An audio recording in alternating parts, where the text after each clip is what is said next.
Seni gülüm ben bir ömür sesledim.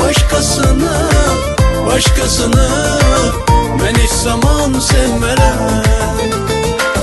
Bilirsen mi visalına hesretem, çözsündeki yürek olmak isterim. Seni gülüm ben bir ömür sesledim. Başkasını ben hiç zaman sevmerem.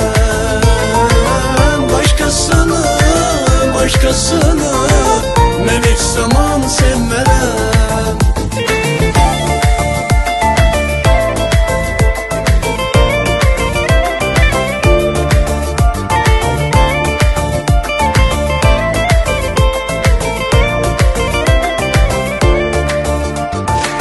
Sensiz nece bıkmışam bilmirsen, yollarını kim bağlayıp niye ahı gelmirsen.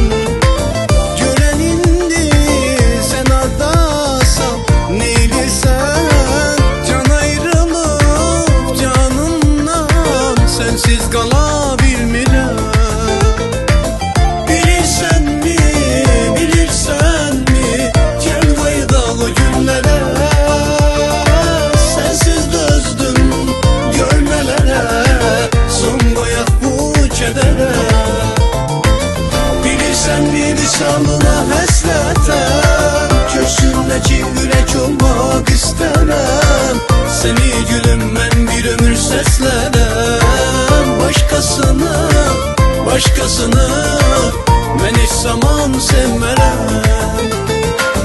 Bilirsen mi visalına hesretem, köşündeki yürek olmak isterim. Seni gülüm ben bir ömür seslerim. Başkasını ben hiç zaman sevmerem. Başkasını ben hiç zaman sevmerem.